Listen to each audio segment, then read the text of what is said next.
Hi everyone, I'm Haziq, and in this episode of Ask the Cyber Expert, we'll be talking about the Cybersecurity Amendment Bill with Brendan. Hi everyone, I'm Brendan from the Strategy and Planning Division. Hi Brendan. So for today, I'd like to know what is the Cybersecurity Act and why is CSA amending it? So the Cybersecurity Act came into force in 2018 and is the legal basis for CSA's work to oversee Singapore's national cybersecurity. Our focus then was on securing our critical information infrastructure, or CII, which are important computer systems necessary for the delivery of our essential services, such as our water supply or power generation. This is still very much a key focus of the Act today.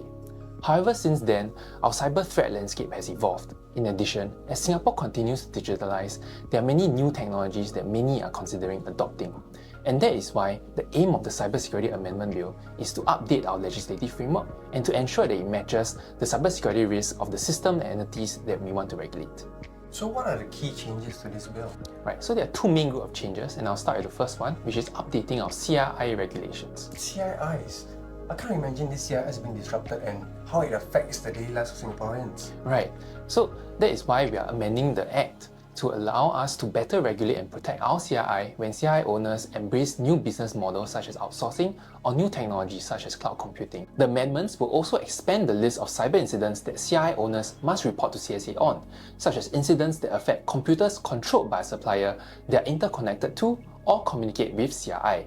This allows us to have a better situational awareness of such incidents so that we can proactively alert other CII sectors and prevent the spread of similar cyber attacks. Thank you for explaining the new updates for CII. But what about the second group of changes?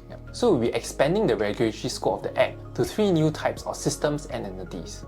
First, we'll be expanding the Act to Systems of Temporary Cybersecurity Concern, or STCCs.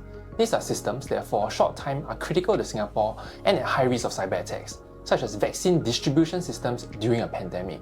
The amendments will allow CSA to set strict cybersecurity regulations for these systems when needed. That's true. I can't imagine if the systems were compromised during such a critical period.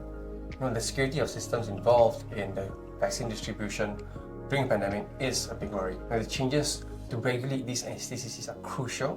What other new entities will be included? So there are 2 other new types of entities of Special Cybersecurity Interest, or ESCI, and Foundational Digital Infrastructure, or FDI.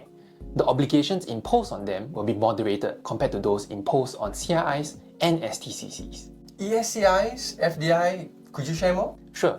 ESCIs are entities that are important to Singapore because of the sensitive information that they hold or because of the function that they perform.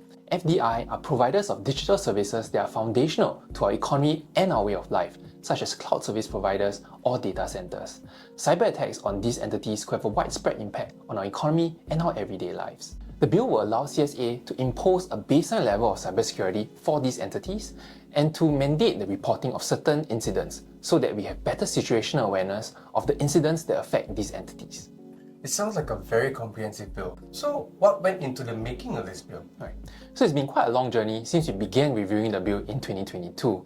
We've had many consultations and discussions with our stakeholders, including the public, and the feedback that we've received has been very valuable in the review process. Thank you, Brendan, for providing such valuable insights. I think it's clear that the amendments are crucial to strengthening Singapore's cybersecurity laws.